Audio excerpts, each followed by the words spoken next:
Deserções generalizadas no exército ucraniano começam a preocupar o Ocidente, pelo menos segundo o que o The Guardian coloca pra gente. Enquanto isso, a gente tem também os Estados Unidos cobrando uma eleição na Ucrânia para que de fato seja restabelecida a democracia, principalmente após o cessar-fogo, e também nós temos uma mudança no regime de recrutamento de militares para lutar na guerra contra a Ucrânia. Sim, há uma baixa nas posições ucranianas que vem facilitando a ofensiva russa. Será que isso é bom para a Ucrânia? Falar um pouquinho também, galera, sobre as tarifas que foram de fato impostas pelo governo Trump contra os 3 maiores parceiros comerciais dos Estados Unidos, impactando no valor de $1 trilhão anuais e quais as possíveis consequências. Sendo que o Canadá já respondeu prometendo tarifas, o México já respondeu prometendo também tarifas e a gente tem até a China entrando com uma representação contra os americanos na OMC. Uma guerra comercial está mais próxima do que nunca. Se vocês querem entender um pouco mais sobre esses assuntos, e muito mais também sobre geografia, geopolítica, atualidades, política, polêmicas, enfim, tudo para você se manter sempre bem atualizado, já se inscreve no canal, deixa seu like, compartilha esse vídeo, que o professor Ricardo conta muito com a sua ajuda. Belezinha? Pessoal, para quem não sabe, né, o nosso canal aqui, ó, é parceiraço da Nomad, que é a maior conta internacional do Brasil e a melhor também, tá?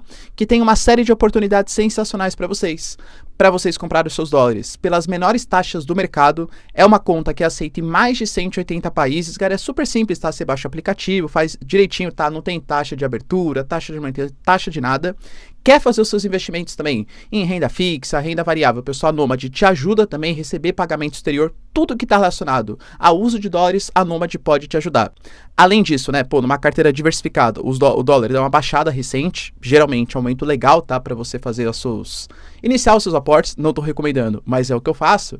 E além de tudo, caso você queira ir montando suas posições, a Nomad te oferece o cartão chamado Nomad Explore, cartão de crédito, que você vai pagando ali, sei lá, posto de gasolina, restaurante, conta de luz, conta de água, e vai ganhando cashback dolarizado para você já ir montando as suas posições. Além de uma série de outros benefícios que um cartão Visa e o próprio cartão Nomad, como o Nomad Lounge, etc., oferecem para você.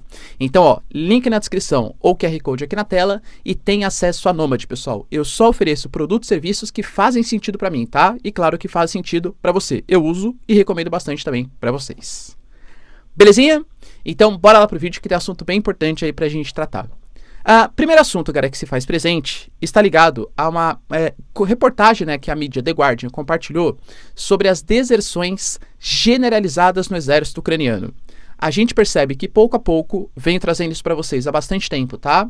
A Rússia vem avançando em posições inclusive significativas, pontos de ligação, de conexão, de abastecimento, principalmente na região de Donetsk, e isso vem preocupando os ucranianos, que vem pouco a pouco perdendo ali os seus territórios.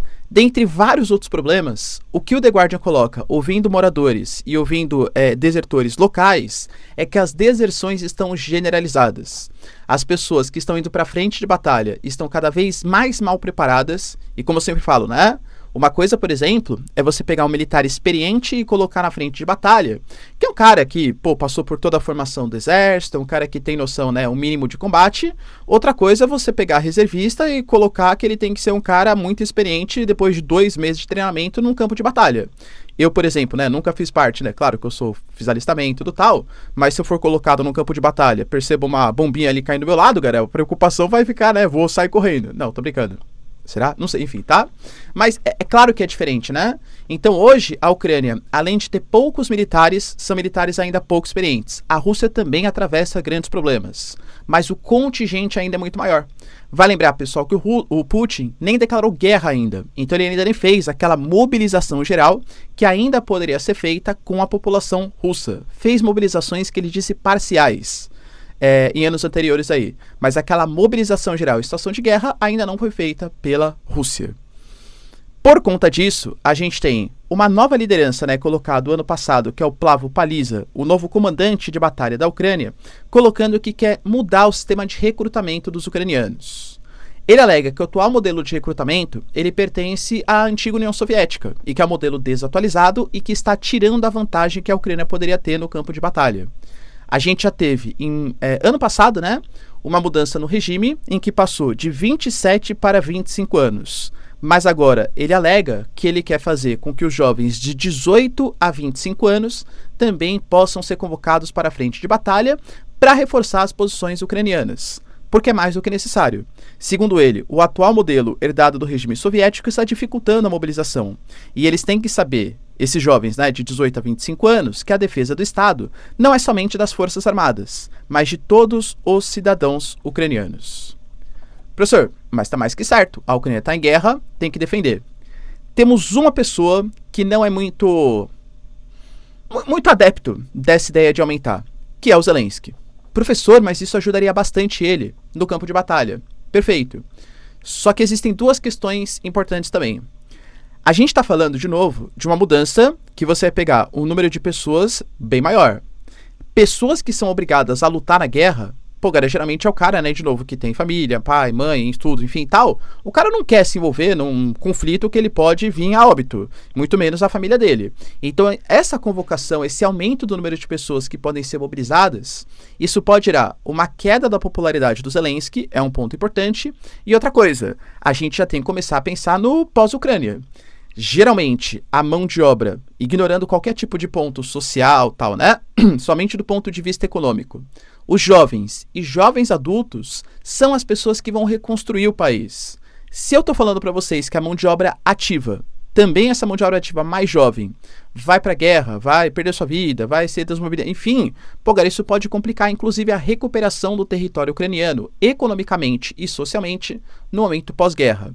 Mas aparentemente, as forças militares estão ganhando a batalha com o Zelensky. Até porque, de novo, galera, a gente tem, né, essa questão da queda da popularidade podendo ser uma grande preocupação do Zelensky. O próprio Estados Unidos, por exemplo, com o seu enviado especial para as questões de negociação paz Rússia-Ucrânia, que é o general Kate Kellogg, colocou que é, assim, urgente o estabelecimento de novas eleições na Ucrânia. Isso segundo a Reuters, tá? Segundo ele, né? Claro que os Estados Unidos compactua com a ideia que ano passado não poderia ter um processo eleitoral. Pô, a gente está falando de uma Ucrânia em situação de guerra, não havia, segundo os Estados Unidos, clima político, clima econômico, enfim, para ter uma mobilização para um processo eleitoral, campanha eleitoral, discurso que vai ser feito, mas é fato que o Zelensky é um presidente que não deveria estar nesse momento, ou pelo menos não ser passado por um processo eleitoral. Então a Rússia fala, os Estados Unidos falam que é essencial estabelecer uma paz, um cessar-fogo Rússia e Ucrânia, inclusive com reuniões podendo serem feitas agora em fevereiro ou na Suíça ou na Sérvia, e a convocação de novas eleições para o restabelecimento do processo democrático na Ucrânia. Até por isso, de novo, o Zelensky não quer perder a sua popularidade. E o Zelensky ele está bastante preocupado também, porque aparentemente as reuniões que vão rolar sobre a paz Rússia e Ucrânia talvez não contem com um representante da Ucrânia. O Trump fala em convocar o Putin fala que aceitaria negociar. Além do que a gente teve também o Trump garantindo que, na verdade, foi o Marco Rubio, né, que é o secretário de Estado, que o governo Biden, a antiga administração, enganou os ucranianos, porque a Ucrânia nunca teve chance de vitória. Ou seja, as coisas vão se complicando para o Zelensky. O Zelensky, então, garante que, na verdade, o Putin não aceita negociar com o Zelensky. O Putin fala, né, porque o Zelensky assinou um decreto que impede a Ucrânia de fazer negociações e porque o Zelensky é um presidente legítimo. O Zelensky, talvez numa tentativa de mostrar que ele é importante, alega que, na verdade, o Putin está com medo, porque não quer ver que está sendo derrotado. Será? Enquanto isso, galera, a gente teve também, com os Estados Unidos, governo Trump, a prática. De fato, ele ameaçou e cumpriu, né?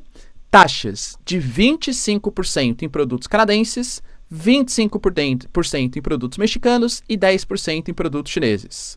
Lembrando que essas sobretaxas, elas não passaram pelo Congresso americano. Claro que pode fazer uma lei para possivelmente vetar, mas não acho que tem ambiente político para fazer isso, porque o Trump alega que não são medidas meramente econômicas, que elas são medidas muito mais de emergência de fronteira, que são medidas de segurança nacional, de saúde, né, de questão sanitária, questão de emergência sanitária, porque ele fala que a questão do fechamento das fronteiras, claro que a gente sabe que tem a questão do déficit econômico, né? Os Estados Unidos têm déficit com a China, os Estados Unidos têm déficit com o Canadá, tem déficit com o México, e quer melhorar sua balança comercial com esses países e vai tomar medidas protecionistas. Mas ele alega que é, por exemplo, no caso da China, a entrada do fentanil. Lembrando que o fentanil hoje é o principal responsável, né, esse opioide, pelo número de morte de adultos nos Estados Unidos, entende? Ele alega, por exemplo, que Canadá e México não protegem bem suas fronteiras, deixando entrar também esses opioides e também imigrantes regulares. Pô, cara, a gente teve, por exemplo, os Estados Unidos, numa medida que parece que não, mas pode até afetar o Brasil, aumentando o que ele considera como os grupos terror, tananã, inclusive colocando os cartéis mexicanos dentro dessa designação. Professor, por que isso pode afetar o Brasil? Porque, não posso falar as palavras aqui, né? Mas o comando daquela cor, sabe, né? O comando, enfim, né? Pode ser encaixado, o PC, enfim, né? Sabe o que eu tô falando? Também, aqui pode ser taxado também. E isso faz... Ah, professor, quer dizer que os americanos farão uma intervenção estrangeira? Tá dentro, até pode, tá? Se os Estados Unidos considerarem que esses são grupos terror, tananã, isso permitiria até uma intervenção estrangeira sem autorização do país sede. Claro que eu não acho que isso vai ser feito, né? Pô, espero eu, né? Os Estados Unidos tenta manter uma boa relação aí com os países. Ou não, enfim, né? Mas pode facilitar investigações, sanções, boicotes, deportações sem termos conciliatórios com o país que está recebendo os deportados, entende? Então isso pode impactar também o Brasil. Por conta dessas medidas, nós já tivemos uma resposta, na verdade 3 respostas, da China, do México e do Canadá. A China, e olha como eu sempre falo, né, como a geopolítica é linda. A China, vista como um país aí dito socialista de mercado, tudo tá, mas com um Estado muito mais forte.